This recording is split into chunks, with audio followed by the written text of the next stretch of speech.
Magandang oras sa lahat ng ating mga kababayan. May bagong update tayo sa magiging lagay ng ating panahon ngayong araw at sa susunod na 24 oras.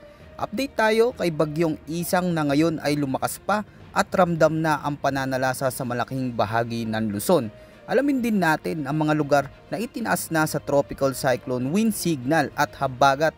Asahan na patuloy na magpapaulan sa malaking bahagi ng bansa. Ayon sa pinakabagong datos ng Pag-asa, ang sentro ng Bagyong Isang ngayong araw ay huling namataan sa layong 80 kilometers ng west-northwest of Bacnotan, La Union. Taglay nito ngayon ang maximum sustained winds na umaabot sa 65 kilometers per hour at may pagbugso na umaabot sa lakas hanggang 100 kilometers kada oras. Sa ngayon, mabilis itong kumikilos, pahilagang kanluran sa bilis na 30 kilometers per hour. Ang malalakas na hangin mula sa bagyo ay umaabot hanggang 150 kilometers mula sa sentro nito. Dahil dito nakataas na ang tropical cyclone wind signal sa iba't ibang bahagi ng Luzon. Nasa ilalim na signal number 1 ang mga lugar sa Aurora, northern portion of Nueva Ecija, Nueva Vizcaya, Quirino, Isabela, Cagayan, Apayao, Kalinga, Mountain Province, Ifugao, Benguet, Abra, Ilocos Norte, Ilocos Sur, La Union at Pangasinan. Mag-ingat at asahan ng mga hangin na may lakas na 45 hanggang 65 km per hour sa loob ng 24 oras. Dahil kay Bagyong Isang, magdadala ito ng magdamag na mga pag-ulan sa buong Luzon kasama ang hinahatak nitong habagat sa buong Metro Manila at sa may Western Visayas. Bukod dito mga kabayan, may isa pa tayong bagong minomonitor na low pressure area o LPA sa labas ng Philippine Area of Responsibility.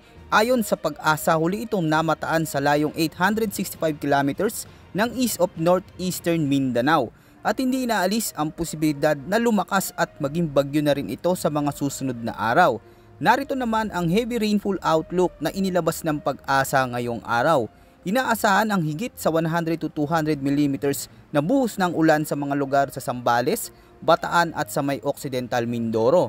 Samantala 50 to 100 mm naman sa mga lugar sa Cagayan, Isabela, Ifugao, La Union, Benguet, Nueva Vizcaya, Aurora, Quirino, Pangasinan, Bulacan, Rizal, Laguna, Batangas, Oriental Mindoro, Romblon, Aklan at sa may Antique.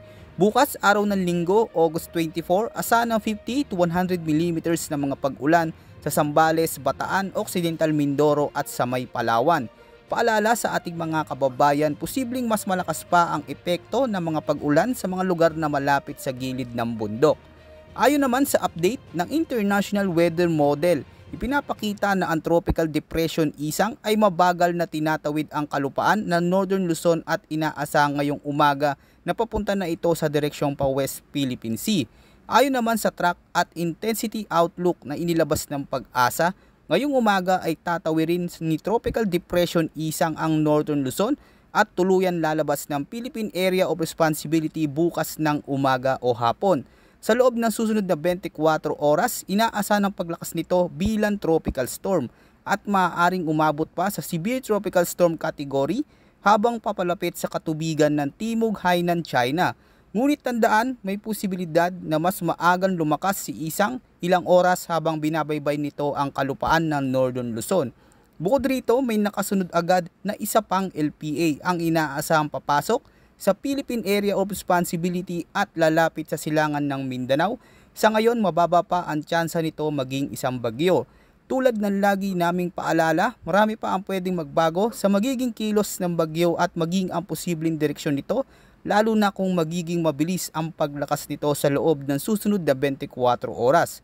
Kaya't importante ang patuloy na pag-antabay sa mga susunod na weather forecast natin dito sa ating channel. Yan muna ang ating pinaka-latest weather update. At ulat panahon, ito po ang inyong weather forecast ng bansa. Maraming salamat po at maging alerto sa lahat ng oras.